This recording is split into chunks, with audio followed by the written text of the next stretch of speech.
നമസ്കാരം. GD എക്സാമിന് ഒരുങ്ങുന്ന എല്ലാവർക്കും ദിശ അക്കാഡമിയുടെ ഒരു പുതിയ വീഡിയോയിലേക്ക് സ്വാഗതം. ഇപ്പോൾ നമ്മൾ 51 ഡേ പ്ലാന്റെ ഭാഗമായിട്ടുള്ള ക്ലാസ് ആണ്. ഇതിൽ നമ്മൾ പ്രീവിയസ് ഇയർ ക്വസ്റ്റ്യൻസ് ആണ് ഡിസ്കസ് ചെയ്യുന്നത്. അപ്പോൾ നമ്മൾ റീസണിങ്ങിൻ്റെ രണ്ട് ടോപ്പിക്ക്, സിലോജിസവും ഫിഗർ സീരീസും, ഈ രണ്ട് ടോപ്പിക്കിൽ നിന്നും നമുക്ക് അവസാനം കഴിഞ്ഞ GD എക്സാമിന് ചോദിച്ച ക്വസ്റ്റ്യൻസ് ആണ് നമ്മൾ നോക്കുന്നത്. അപ്പം നമ്മുടെ എക്സാമിങ് അടുത്തു, വളരെ കുറച്ച് ദിവസങ്ങൾ മാത്രമാണ് ഇനി ബാക്കിയുള്ളത്. അപ്പോൾ എല്ലാവരും നന്നായിട്ട് പ്രിപ്പയർ ചെയ്യുന്നെന്ന് കരുതുന്നു. അപ്പോൾ നമുക്ക് ക്ലാസ്സിലേക്ക് കടക്കാം. അപ്പോൾ നിങ്ങളിനി ഇനിയുള്ള ദിവസങ്ങൾ നന്നായിട്ട് പ്രിപ്പയർ ചെയ്യുക. നമുക്ക് വിരലെണ്ണാവുന്ന ദിവസങ്ങൾ മാത്രമാണ് ഇനി ബാക്കിയുള്ളത്. അപ്പോൾ എല്ലാവരും നല്ലതായിട്ട് പ്രിപ്പയർ ചെയ്യുക. അപ്പോൾ നമ്മുടെ കഴിഞ്ഞ GD എക്സാമിന് നമ്മുടെ ദിശ അക്കാഡമിയിൽ പഠിച്ച് ഈ കഴിഞ്ഞ GD എക്സാം ക്ലിയർ ചെയ്തവരുടെ ഫോട്ടോസാണ് കൊടുത്തിരിക്കുന്നത്. അപ്പം നിങ്ങൾ അതിൻ്റെ വീഡിയോസൊക്കെ കണ്ടു കാണും. അപ്പോൾ ഇതുപോലെ നിങ്ങൾക്കും ക്രാക്ക് ചെയ്യാൻ കഴിയട്ടെ. അപ്പോൾ ഇനിയും ജോയിൻ ചെയ്യാൻ ആഗ്രഹിക്കുന്നവർക്ക് നമ്മൾ നേരത്തെ പറഞ്ഞതാണ്, ഒരു ഓഫർ പ്രൈസിന് നമ്മൾ പ്രൊവൈഡ് ചെയ്യുന്നുണ്ട്. ഇതിൽ ദിശ ആപ്പ് വഴിയാണ് ക്ലാസ് പ്രൊവൈഡ് ചെയ്യുന്നത്. അപ്പം നിങ്ങൾക്ക് നേരത്തെ എടുത്ത ക്ലാസ്സുകൾ അത് റെക്കോർഡായിട്ട് അവൈലബിൾ ആയിരിക്കും. അപ്പോൾ അത് ഈ ഒരു അവസരം നിങ്ങൾ മാക്സിമം പ്രയോജനപ്പെടുത്തുക. ഓക്കെ, നമുക്ക് ടോപ്പിക്കിലേക്ക് വരാം. ഞാൻ ആദ്യം പറഞ്ഞ പോലെ സിലോജിസത്തിൻ്റെ ക്വസ്റ്റ്യൻ ആണ് ആദ്യം നോക്കുന്നത്. അപ്പം സിലോജിസത്തിൻ്റെ ഒരു രീതി നിങ്ങൾക്ക് അറിയാം. കുറച്ച് സ്റ്റേറ്റ്മെൻറ്റ് തരും. അത് ബേസ് ചെയ്തിട്ട് കുറച്ച് കൺക്ലൂഷനും തരും. ഓക്കെ, ആ സ്റ്റേറ്റ്മെൻറ്റ് വെച്ചിട്ട് വെൻ ഡയഗ്രം വെച്ച് വരയ്ക്കുന്ന രീതിയിലാണ് ഞാൻ പറയുന്നത്. ഓക്കെ, വെൻ ഡയഗ്രം വെച്ച് വരച്ച് ചെയ്യുന്ന രീതിയിലാണ് ഞാൻ പറയുന്നത്. അപ്പോൾ നമുക്ക് നോക്കാം. ഇപ്പം 3 സ്റ്റേറ്റ്മെൻറ്റുകൾ തന്നിട്ടുണ്ട്, 2 കൺക്ലൂഷൻ തന്നിട്ടുണ്ട്. ഏതൊക്കെ കൺക്ലൂഷൻ ഫോളോ ചെയ്യും അല്ലെങ്കിൽ ചെയ്യത്തില്ല എന്നുള്ള കണ്ടുപിടിക്കാനാണ്. അപ്പോൾ ആദ്യം എന്താണ്, ഓൾ ക്യാറ്റ്സ് ആർ മാമൽസ്. ഇപ്പം എങ്ങനെയാണ് ഡയഗ്രം വരയ്ക്കുന്നത്? ക്യാറ്റിൻ്റെ ഡയഗ്രം വരയ്ക്കുന്നു. ക്യാറ്റ് അല്ല എന്താണ്, മാമൽസ് ആണെന്ന് പറയുമ്പോൾ ക്യാറ്റ് എന്ന് പറയുന്നത് മാമൽസ് എന്ന് പറയുന്ന വലിയ ഗ്രൂപ്പിനകത്ത്. Okay, all mammals are animals. ഇപ്പം എന്താണ്, മാമൽസ് എന്ന് പറയുന്നത് എന്താണ്, ആനിമൽസിനകത്ത് നിൽക്കണം. Okay, all mammals are animals എന്ന് പറയുമ്പം ആനിമൽ എന്ന് പറയുന്ന ഒരു വലിയ ഗ്രൂപ്പിലാണ് ആര് വരേണ്ടത്, മാമൽസ്. അതായത് ഇതിനെക്കാട്ടിലും വലുതായിട്ടാണ് ആനിമൽസ് വരും. ഇത് ക്യാറ്റ്, ഓക്കെ, ഇത് മാമൽസ്, ഇത് ആനിമൽസ്. അടുത്ത് പറയുന്ന all animals are living beings. നിങ്ങൾക്കറിയാം എങ്ങനെ ആയിരിക്കും, ഈ ആനിമൽസ് എന്ന് പറയുന്നത് എന്തിനകത്ത് നിൽക്കണം, ലിവിങ് ബീങ്സ് എന്ന് പറയുന്ന ഒരു വലിയ സർക്കിളിനകത്ത് ആര് വരും, ആനിമൽസ് വരും. അപ്പോൾ ഇങ്ങനെ വരും. ഇതാണ് നമ്മുടെ ഡയഗ്രം വരുന്നത്. അപ്പോൾ ഡയഗ്രം കറക്റ്റായിട്ട് വരയ്ക്കുക. ഏറ്റവും അകത്തിരിക്കുന്ന ക്യാറ്റാണ്. ഓക്കെ, ബാക്കിയെല്ലാം ഇങ്ങനെ വെളിയിൽ വരും. Okay, first conclusion, some cats are living beings. അപ്പോൾ എന്ത് ചെയ്യുക, ക്യാറ്റിൻ്റെ ലിവിങ് ബീങ്ങിൻ്റെ ഡയഗ്രം നോക്കി, ക്യാറ്റ് താണ്ടെ ലിവിങ് ബീങ്സ് എന്ത് ചെയ്യണം, ഏറ്റവും വെളിയിൽ കിടക്കണം. അപ്പോൾ ഞാൻ അത് മാത്രമായിട്ട് ഡൗട്ട് ഉള്ളവർക്കുണ്ടെങ്കിൽ അങ്ങനെ മാത്രമായിട്ടൊന്ന് വരയ്ക്കുന്നുണ്ട്. ക്യാറ്റ് ലിവിങ് ബീങ്സ് ആണ് വെളിയിൽ കിടക്കുകയാണ്. അപ്പം some cats are living beings എന്ന് പറഞ്ഞാൽ ശരിയാണോ? ശരിയാണ്. കാരണം ഞാൻ ക്ലാസ് എടുത്തപ്പോൾ പറഞ്ഞിട്ടുണ്ടായിരുന്നു എന്താണ്, ഇതിനകത്ത് വരുവാണെങ്കിൽ നമുക്ക് അങ്ങോട്ടും ഇങ്ങോട്ടും സം ARB എന്നും അല്ലെങ്കിൽ സം BRA എന്നും അങ്ങോട്ടും ഇങ്ങോട്ടും സം പറയാൻ പറ്റും. അപ്പോൾ ഒന്നാമത്തെ കൺക്ലൂഷൻ എന്താണ്, ശരിയാണ്. ഫസ്റ്റ് കൺക്ലൂഷൻ ശരിയാണ്. ഇനി സെക്കൻഡ് കൺക്ലൂഷൻ എന്താണ്, all living beings are cat. അത് ശരിയാണോ? All cat are living being എന്ന് പറയാം, all cats are living beings പറയാം. പക്ഷേ തിരിച്ച് all living beings are cats എന്ന് പറയാൻ പറ്റത്തില്ല. അപ്പോൾ രണ്ടാമത് തെറ്റാണ്. അപ്പോൾ ആൻസർ എന്താണ്, ഓൺലി കൺക്ലൂഷൻ 1 ഫോളോ എന്നുള്ളതാണ് ഫൈനൽ ആൻസർ ആയിട്ട്. ഓൺലി കൺക്ലൂഷൻ 1 ഫോളോ എന്നുള്ളതാണ്. ഓപ്ഷൻ D ആണ് ആൻസർ ആയിട്ട് വരും. ഓക്കെ, എല്ലാവർക്കും അത് മനസ്സിലായെന്ന് കരുതുന്നു. അടുത്ത ക്വസ്റ്റ്യൻ നോക്കാം. Some FRT all FRK. ഇപ്പം എങ്ങനെയാണ് വരയ്ക്കേണ്ടത്?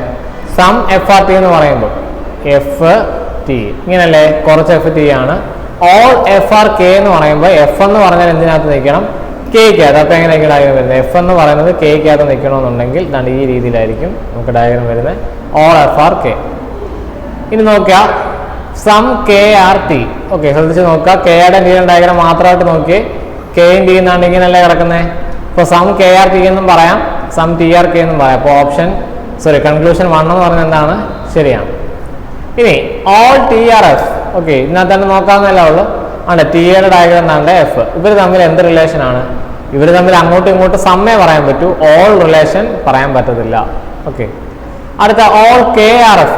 ശ്രദ്ധിച്ച് നോക്കണം, ഓൾ FRK ആണെങ്കിൽ ഓക്കെ, പക്ഷെ തിരിച്ച് ഓൾ KRF എന്ന് പറയാൻ പറ്റുമോ? നമ്മുടെ ഡയഗ്രം കിടക്കുന്നതനുസരിച്ച് F Kക്ക് അകത്താണ്. അപ്പോൾ ഓൾ FRK എന്ന് പറയാം, പക്ഷേ ഓൾ KRF എന്ന് പറയാൻ പറ്റില്ല. ഓൺലി 1 ഫോളോ എന്നുള്ളതാണ്. ഓപ്ഷൻ B ആണ് ഇവിടെ ആൻസർ ആയിട്ട് വരുന്നത്. ഇവിടെയും ഒന്നാമത്തെ കൺക്ലൂഷൻ മാത്രമാണ് ഫോളോ ആവുന്നത്. ഓക്കെ, അടുത്ത ക്വസ്റ്റ്യൻ നോക്കാം. Some HR R. നിങ്ങൾക്കറിയാം എച്ച് വരച്ചു. അപ്പോൾ ആറിങ്ങനെ വരുള്ളൂ, സം എച്ച് ആർ ആർ.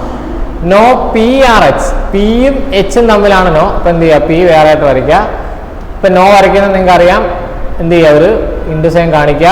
അപ്പം ഞാൻ ഈ നോ വരുമ്പം എന്ത് ചെയ്യുക, നോ വരുമ്പോൾ നിങ്ങളത് തെറ്റാതിരിക്കാൻ, അതായത് നോ ഉള്ളത് ആരൊക്കെയാണെന്നൊന്ന് ഓർത്തിരിക്കാൻ വേണ്ടിയിട്ട് ആ നോ വരുന്ന രണ്ടാൾക്കാരെ അവിടെ ജസ്റ്റ് ഒന്ന് ഷെയ്ഡ് ചെയ്തിടുക. ഓക്കെ, നോ വരുന്നത് പിയും എച്ചും തമ്മിലാണല്ലോ, പിയും എച്ചും തമ്മിലാണ് നോ. അപ്പോൾ നമുക്കതൊന്ന് വീണ്ടും നോക്കുമ്പോൾ ഓർത്തിരിക്കാൻ വേണ്ടിയിട്ട്, അതായത് ഇവർ തമ്മിലാണ്, പിയും എച്ചും തമ്മിലാണ് നോ റിലേഷൻ ഉള്ളത്. ഓക്കെ, കൺക്ലൂഷൻ നോക്കാം. സം പി ആർ എച്ച്, ഇവിടെ നോക്കിയേ, പിയും എച്ചും തമ്മിൽ നോ റിലേഷൻ ആണ്. ഓക്കെ, ഇപ്പൊ രണ്ടുപേര് തമ്മിൽ നോ റിലേഷൻ ആണെങ്കിൽ അവർ തമ്മിൽ പറയാൻ പറ്റുന്ന കൺക്ലൂഷൻസ് എന്തൊക്കെയാണ്? നോ എ ആർ ബി എന്ന് പറയാം, നോ ബി ആർ എ എന്ന് പറയാം, some A are not B എന്ന് പറയാം, some B are not A എന്ന് പറയാം. പക്ഷെ സം പി ആർ എച്ച് എന്ന് പറയാൻ പറ്റുമോ? ഇല്ല. Okay, some P are H എന്ന് പറയാൻ പറ്റത്തില്ല. ഇവരെല്ലാം നമുക്ക് എന്തേ വരും? നെഗറ്റീവ് കൺക്ലൂഷൻസേ വരും. മനസ്സിലായി? നോ ചേർത്തുള്ള കൺക്ലൂഷൻസേ ഇവിടെ വരത്തുള്ളൂ. അപ്പം സം പി ആർ എച്ച് എന്നുള്ളത് തെറ്റാണ്. Some R are not P, അത് ശ്രദ്ധിച്ച് നോക്കാം. ആ കൺക്ലൂഷൻ വളരെ ശ്രദ്ധിച്ച് നോക്കുക. ആറിനെയും പിയെ നോക്കിയതാണ്ട് ആർ ഇവിടെ കിടക്കാണ്, പി ഇവിടെ. അപ്പോൾ നിങ്ങൾ നോക്കുമ്പോൾ ഒറ്റയടിക്ക് നോക്കുമ്പോൾ ഇവർ തമ്മിൽ അങ്ങനെ ഒരു കണക്ഷൻ വരുന്നില്ല എന്ന് തോന്നും. പക്ഷെ ഒന്നുകൂടെ ശ്രദ്ധിച്ച് നോക്കിയാൽ ഇത് ശരിയാണ്. ഓക്കെ, രണ്ടാമത്തെ കൺക്ലൂഷൻ ശരിയാണ്. ഒന്നുകൂടെ നോക്കിയതാണ്ടേ, ആറ് ഞാൻ മാത്രമായിട്ടൊന്ന് വരയ്ക്കാം. അതാണ് ആറിൻ്റെ ഈ ഒരു പോർഷൻ കണ്ടോ, ഈ ഒരു പോർഷൻ. ഓക്കെ, ഇത് എന്തല്ല എന്നാണ്, ഇതും ഫുള്ളായിട്ട് വരുമ്പോഴാണ് എച്ച് ആകുന്നത്. പക്ഷെ ഈ പോർഷനും എന്തല്ല, ഈ പോർഷനും പി അല്ല എന്ന് പറഞ്ഞുകൊണ്ട് തെറ്റുണ്ടോ? ഇല്ല. ഇത് പി അല്ല എന്ന് പറഞ്ഞാൽ എന്താണ്? ശരിയാണ്. അപ്പോൾ സം ആർ, ആറിന്റെ കുറച്ച് ഭാഗം പി അല്ല എന്ന് പറയുന്നത് എന്താണ്? ശരിയാണ്. Some R are not P എന്നുള്ളത് ശരിയായിട്ടുള്ള കൺക്ലൂഷൻ ആണ്. അപ്പോൾ ഇവിടെ വരുന്ന ആൻസർ ഓൺലി കൺക്ലൂഷൻ 2 ഫോളോ എന്നുള്ളതാണ് വരുന്നത്. സെക്കൻഡ് കൺക്ലൂഷൻ ഫോളോസ് എന്നുള്ളതാണ് ഇവിടെ ഫൈനൽ ആൻസർ ആയിട്ട് വരുന്നത്. ഓക്കെ, അടുത്ത ക്വസ്റ്റ്യൻ നോക്കാം. എല്ലാവർക്കും മനസ്സിലായെന്ന് വരുന്നു. Some U are C. Okay, യുവും സിയും തമ്മിൽ സം റിലേഷൻ ആണ്. Some U are C. No L is U. Okay, നമ്മൾ നേരത്തെ വരച്ച പോലെ തന്നെ എല്ലും യുവും തമ്മിലാണ് നോ റിലേഷൻ. എല്ലും യുവും തമ്മിലാണ്. അപ്പോൾ എല്ലും യുവും ജസ്റ്റ് ഒന്ന് ഷെയ്ഡ് ചെയ്തിട്ടേക്കുക, അവർ തമ്മിലാണ് നോ എന്നുള്ളത് ഓർക്കാൻ വേണ്ടിയിട്ട്. Okay, first conclusion some L are U. Okay, some L are U എന്താണ്? അറിയാം, തെറ്റല്ലേ, കാരണം അവർ തമ്മിൽ നോ റിലേഷൻ ആണ്. Some C are not L. Okay, some C are not L എന്ന് പറയുന്നത് നേരത്തെ ചെയ്ത അതേ ക്വസ്റ്റ്യൻ തന്നെയാണ്. ഇവിടെ ആൾക്കാരൊന്നും മാറിയെന്നേ ഉള്ളൂ. ഇവിടെ എന്താണ്? Some C are not L എന്ന് പറഞ്ഞാൽ എന്താണ്? ശരിയാണ്. അപ്പോൾ ഇവിടെ എന്താണ് ആൻസർ വരുന്നത്? ഓൺലി 2 ഫോളോ എന്നുള്ളതാണ് ഇവിടെ ആൻസർ ആയിട്ട് വരുന്നത്. ഓക്കെ, നേരത്തെ ചെയ്ത അതേ ക്വസ്റ്റ്യൻ, അതേപോലത്തെ ക്വസ്റ്റ്യൻ തന്നെയാണ്. നിങ്ങൾക്ക് പെട്ടെന്ന് മനസ്സിലായി കാണും. അടുത്ത ക്വസ്റ്റ്യൻ നോക്കാം.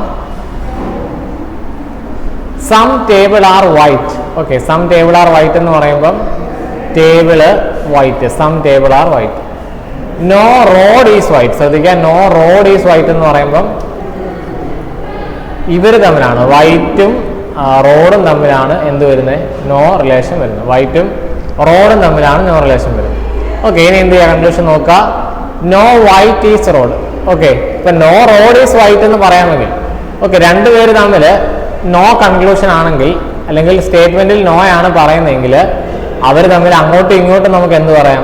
നോ പറയാം. നോ എ ആർ ബി എന്നാണ് സ്റ്റേറ്റ്മെന്റ് എങ്കിൽ നോ ബി ആർ എ എന്നും പറയാം. അതായത് നോ റോഡ് ഈസ് വൈറ്റ് എന്ന് പറഞ്ഞിട്ടുണ്ട്. അങ്ങനെയാണെങ്കിൽ നോ വൈറ്റ് ഈസ് റോഡ് എന്ന് പറഞ്ഞാൽ അതും എന്താണ്? ശരിയാണ്. ഇനി നോ റോഡ് ഈസ് ടേബിൾ, അത് ശ്രദ്ധിച്ച് നോക്കുക. റോഡ് ഇവിടെയാണ്, ടേബിൾ ഇവിടെയാണ്. Okay, no road is table എന്ന് പറയുമ്പോൾ അത് ശരിയാണോ? അല്ല. ടേബിളും റോഡും തമ്മിൽ എന്തെങ്കിലും കണക്ഷൻ ഉണ്ടോ എന്ന് ചോദിച്ചാൽ നമുക്ക് എന്ത് പറയാം? ഈ ടേബിളും റോഡും തമ്മിൽ എന്തെങ്കിലും ബന്ധമുണ്ടോ എന്ന് ചോദിച്ചാൽ some table are not road എന്ന് പറയാം. അല്ലാതെ അവിടെ വേറെ ഒരു കൺക്ലൂഷൻ നമുക്ക് പറയാൻ പറ്റത്തില്ല. Some table are not road എന്ന് പറയാം, അല്ലാതെ വേറെ ഒന്നും അവിടെ പറയാനായിട്ട് പറ്റത്തില്ല. അപ്പോൾ ഇത് തെറ്റാണ്. നോ റോഡ് ഈസ് ടേബിൾ എന്ന് പറഞ്ഞാൽ അത് ഫോളോ ചെയ്യത്തില്ല. അടുത്തത് no white is table. Okay, അത് നിങ്ങൾക്ക് അറിയാം. വൈറ്റും ടേബിളും തമ്മിൽ സം റിലേഷൻ ആണ്, അവിടെ നോ പറയാൻ പറ്റത്തില്ല. ഓക്കെ, അപ്പോൾ അവിടെ എന്താണ് ആൻസർ വരുന്നത്? ഫസ്റ്റ് കൺക്ലൂഷൻ മാത്രമാണ് ഇവിടെ ഫോളോ ആവുക. ഓൺലി കൺക്ലൂഷൻ 1 ഫോളോ എന്നുള്ളതാണ് ഫൈനൽ ആൻസർ വരുന്നത്. ഓക്കെ, ഇവിടെ some table are not red എന്ന് പറഞ്ഞൊരു കൺക്ലൂഷൻ ഉണ്ടായിരുന്നെങ്കിൽ അത് ശരിയായിട്ട് എടുക്കണമായിരുന്നു. പക്ഷേ നമുക്ക് അങ്ങനെ ഒരു കൺക്ലൂഷൻ തന്നിട്ടില്ല. ഓക്കെ, ഇനി നമ്മൾ ഫിഗർ സീരീസ് ആണ് ചെയ്യാൻ പോകുന്നത്. അപ്പോൾ ഫിഗർ സീരീസ് എന്ന് പറയുമ്പോൾ നമ്മൾ ഓൾറെഡി ആൽഫബറ്റ് സീരീസും നമ്പർ സീരീസിൻ്റെയും ക്വസ്റ്റ്യൻസ് ചെയ്തതാണ്. അതേപോലെ തന്നെയാണ്, അതായത് ആദ്യം വരുന്ന കുറച്ച് ആൾക്കാർക്ക് തമ്മിൽ എന്താണ് ഒരു ബന്ധമുണ്ട്, ഒരു പാറ്റേൺ കാണും.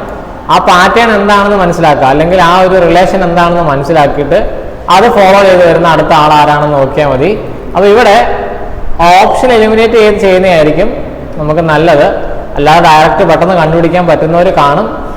അല്ലെങ്കിൽ നിങ്ങൾ എപ്പോഴും നിങ്ങൾക്ക് തെറ്റ് വരാതെ അക്യുറേറ്റ് ആയിട്ട് ചെയ്യാൻ എപ്പോഴും നല്ലത് ഓപ്ഷൻ എലിമിനേറ്റ് ചെയ്ത് ചെയ്യുന്നതായിരിക്കും. ഏതെങ്കിലും ഒരു പ്രത്യേകത വെച്ച് നോക്കുക, അത് വരാത്ത ഓപ്ഷൻ കട്ട് ചെയ്യുക, അങ്ങനെ ബാക്കി വരുന്ന ഓപ്ഷനിൽ ഓരോരോ പ്രത്യേകതയായിട്ട് നോക്കി ചെയ്യുന്നതായിരിക്കും നല്ലത്. അല്ലാതെ ഡയറക്റ്റ് കണ്ടുപിടിക്കാൻ പറ്റുന്ന ക്വസ്റ്റ്യൻ ആയിരിക്കും. അങ്ങനെ ഉണ്ടെങ്കിൽ ഡയറക്റ്റ് പെട്ടെന്ന് തന്നെ കണ്ടുപിടിക്കുക. അല്ലാതെ ഒരു ഡൗട്ട് വരുന്ന ക്വസ്റ്റ്യൻസ് ആണെങ്കിൽ നിങ്ങൾ ഇങ്ങനെ തന്നെ ചെയ്യുക. അപ്പോൾ നിങ്ങൾക്ക് തെറ്റാതെ കറക്റ്റായിട്ടുള്ള ഓപ്ഷൻ തന്നെ നിങ്ങൾക്ക് കണ്ടുപിടിക്കാൻ പറ്റും. ഇനി പറഞ്ഞതെന്ന് വെച്ചാൽ ഇപ്പോൾ നിങ്ങൾ ഇവിടെ ഏതെങ്കിലും ഒരു പ്രത്യേകത ആദ്യം നോക്കാം. ആദ്യം നാണ്ട് ഈ പ്രത്യേകത ഇതാണ് നോക്കുന്നതെങ്കിൽ ഇതെങ്ങനെയാണ് പോകുന്നത് നോക്കുക. ആദ്യം ഇവിടെ ആയിരുന്നു, ഇപ്പം ഞാൻ വേറൊരു സ്ക്വയറായിട്ട് വരയ്ക്കാം. ആദ്യം നാണ്ട് ഇവിടെ ആയിരുന്നു. സെക്കൻഡ് പടത്തിൽ കണ്ടോ അത് ഇവിടെ വന്നു. തേർഡ് പടത്തിൽ കണ്ടോ ഇവിടെ വന്നു. ഫോർത്ത് പടത്തിൽ കണ്ടോ ഇവിടെ വന്നു. അപ്പോൾ എന്താണ് ഇങ്ങനെ പോവാണ്, ഇങ്ങനെ റൊട്ടേറ്റ് ചെയ്ത് പോവാണ്. അപ്പോൾ നമ്മുടെ ആൻസറിനകത്ത് അവിടെ വരും, വീണ്ടും ഇവിടെ വരത്തില്ലേ. അപ്പോൾ ആൻസറിനകത്ത് ഈ ഒരു ഷേപ്പ് ഇവിടെ വരണം. അപ്പോൾ നമുക്ക് ആരെ കട്ട് ചെയ്യാം? ഓപ്ഷൻ 2 മാത്രമേ കട്ടാവത്തുള്ളൂ. ബാക്കി 3 ഓപ്ഷൻസ് ഉണ്ട്. ഇനി എന്ത് ചെയ്യുക? അടുത്ത എന്തെങ്കിലും പ്രത്യേകം നോക്കാം. ഇവിടെ ആരോടെ ഹെഡ് നോക്കാം. ആരോടെ ഹെഡ് നോക്കുമ്പോൾ ആദ്യം ഇങ്ങോട്ടായിരുന്നു, ലെഫ്റ്റ് ആയിരുന്നു, റൈറ്റ്, ലെഫ്റ്റ് റൈറ്റ്. അപ്പോൾ വീണ്ടും എന്ത് വരും? ആരോടെ ഹെഡ് ലെഫ്റ്റ് വരും, ആരോടെ ഹെഡ് ഇവിടെ വരും. ആരോടെ ഹെഡ് ഇവിടെ വരുന്ന ഓപ്ഷൻ നോക്കിക്കഴിഞ്ഞാൽ ബാക്കി ഈ ഉള്ള ഓപ്ഷൻ നോക്കിക്കഴിഞ്ഞാൽ ഇത് കട്ടാവും. ഇനി ഓപ്ഷൻ 1 ഉണ്ട്, ഓപ്ഷൻ 4 ഉണ്ട്. അങ്ങനെ 2 ഓപ്ഷൻസ് ആണ് റിമൈനിങ് വരുന്നതെങ്കിൽ എന്ത് ചെയ്യുക? അവർ തമ്മിലുള്ള വ്യത്യാസം നോക്കുക. അവർ തമ്മിൽ വ്യത്യാസം വരുന്നത് എവിടെയാണ്? അതാണ്ട് ഈ ഒരു പാർട്ടിലാണ് വ്യത്യാസം വരുന്നത്. അത് ഏതാണ് കറക്റ്റ്? നമ്മളോട് നേരത്തെ ഫിഗർ നോക്കിയാൽ അതിൻ്റെ ട്രയാങ്കിൾ ഇങ്ങനെയാണ്. രണ്ടാമത്തെ പടത്തിൽ വന്നപ്പോൾ അതിൻ്റെ ലെഫ്റ്റ് റൈറ്റ് മാറുന്നതേ ഉള്ളൂ. പക്ഷേ ആ ട്രയാങ്കിളിൻ്റെ ആ ഒരു സ്ട്രക്ചറിന് മാറ്റം വരുന്നില്ല. അപ്പോൾ ഏതാണ് കറക്റ്റ്? ഓപ്ഷൻ 1 ആണ് കറക്റ്റ് ആയിട്ടുള്ളത്.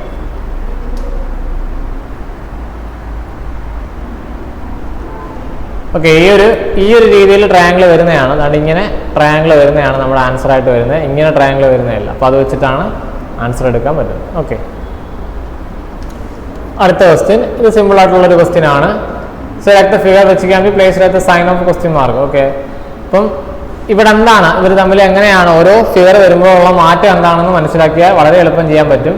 ഇപ്പം എന്താണ് നമ്മുടെ ആൻസറിനകത്തും 4 പേര് വേണം. ആൻസറിനകത്ത് 4 പേര്. നിങ്ങൾ നോക്കുന്ന പ്രത്യേകത അനുസരിച്ചായിരിക്കും ഓപ്ഷൻ എലിമിനേറ്റ് ചെയ്യാൻ പറ്റുന്നത്. അപ്പോൾ നോക്കി എങ്ങനെയാണ് പോകുന്നത് നോക്കി. നമുക്ക് ആരെങ്കിലും ഒരാളെ നോക്കാം. ഇപ്പം ഞാൻ ജെ നോക്കിക്കഴിഞ്ഞാൽ ജെ ആദ്യം ഇവിടെ ആയിരുന്നു, രണ്ടാമത്തെ പടത്തിൽ കണ്ടു ഇവിടെ വന്നു, മൂന്നാമത്തെ പടത്തിൽ ഇങ്ങനെ വന്നു, നാലാമത്തെ പടത്തിൽ. ഇപ്പോൾ എന്താണ് കാര്യം മനസ്സിലായി? എന്താണ് ഇങ്ങനെ റൊട്ടേറ്റ് ചെയ്ത് പോകണം, ഒരു ക്ലോക്ക് വൈസ് രീതിയിൽ റൊട്ടേറ്റ് ചെയ്ത് പോകണം. അങ്ങനെയാണെങ്കിൽ ജെ എവിടെ വരും? ഒരെണ്ണോടെ മുന്നോട്ടോ ഇങ്ങോട്ട് വരും. അതായത് ജെ ഇവിടെ വരും.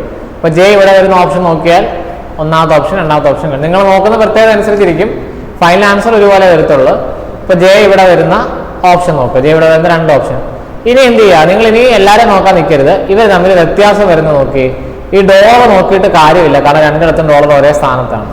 ഒന്നെങ്കിൽ എല്ലോ അല്ലെങ്കിൽ കെ നോക്കുക. കാരണം എല്ലും കെയും ആണ് ഡിഫറൻറ്റ്. ഒന്നെങ്കിൽ എല്ല് നോക്കുക അല്ലെങ്കിൽ കെ നോക്കുക. ഇപ്പോൾ നോക്കി, ഇപ്പോൾ ഞാൻ കെ ആണ് നോക്കുന്നതെങ്കിൽ കെ പോകുന്നത് എങ്ങനെയാണ്? ആദ്യം ഇവിടെ ആയിരുന്നു, ഇവിടെ വന്നു, ഇവിടെ വന്നു. അപ്പോൾ കെ നമ്മൾ ജെ നോക്കിയ പോലെ തന്നെ റൊട്ടേറ്റ് ചെയ്യുകയാണ്.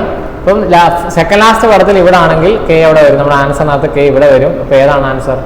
ഓപ്ഷൻ ഡി ആണ് ഫൈനൽ ആൻസർ. കാര്യം മനസ്സിലാക്കുക. ഇത് എളുപ്പമാണ്, പക്ഷേ നിങ്ങൾ എക്സാമിന് ചെയ്യുമ്പം തെറ്റാതെ നെഗറ്റീവ് ആകാതെ ശ്രദ്ധിച്ച് ചെയ്യാന്നുള്ള ഒരു കാര്യമാണ് അവിടെ ശ്രദ്ധിക്കേണ്ടത്. ക്വസ്റ്റ്യൻസ് എല്ലാം കമ്പാരിറ്റീവ്ലി എളുപ്പമാണ്, പക്ഷേ അവിടെ നെഗറ്റീവ് വരാതെ കൃത്യമായിട്ട് ചെയ്യുക. ഇതൊരു എളുപ്പമുള്ള ക്വസ്റ്റ്യൻ ആണ്. എന്താണ് പാറ്റേൺ എന്ന് ആദ്യം മനസ്സിലാക്കിയാൽ മതി. കൃത്യമായിട്ട് എന്താണ് പാറ്റേൺ എന്ന് മനസ്സിലാക്കുക. എങ്ങനെയാണ് ഓരോ ഫിഗർ വരുമ്പോൾ ഉള്ള മാറ്റം എന്താണെന്നുള്ളത് ശ്രദ്ധിച്ച് നോക്കി മനസ്സിലാക്കുക. ഇപ്പോൾ നോക്കി എന്താണ് മാറ്റം എന്നുള്ള ദാണ്ടെ ഇവിടെ വരുന്ന ചേഞ്ച് എന്ന് പറഞ്ഞാൽ ദാണ്ടെ ഈ ലൈൻ കണ്ടോ? ഈ ലൈൻ ഇവിടുന്ന് പോയിട്ട് ദാണ്ടെ ഇവിടെ പ്ലേസ് ആവും. മനസ്സിലാവും? ഇവിടെ പ്ലേസ് ആവും. അതായത് ഈ ഭാഗത്തുള്ള ആള് ഇവിടെ മാറ്റിയിട്ട് ഈ ഭാഗത്തേക്ക് കൊണ്ടുവരികയാണ്, അത് ഇങ്ങോട്ട് കൊണ്ടുവരികയാണ്. നമുക്ക് രണ്ടാമത്തെ പടത്തിൽ കണ്ടതാണ് ഇവിടെ കൊണ്ടുവരും.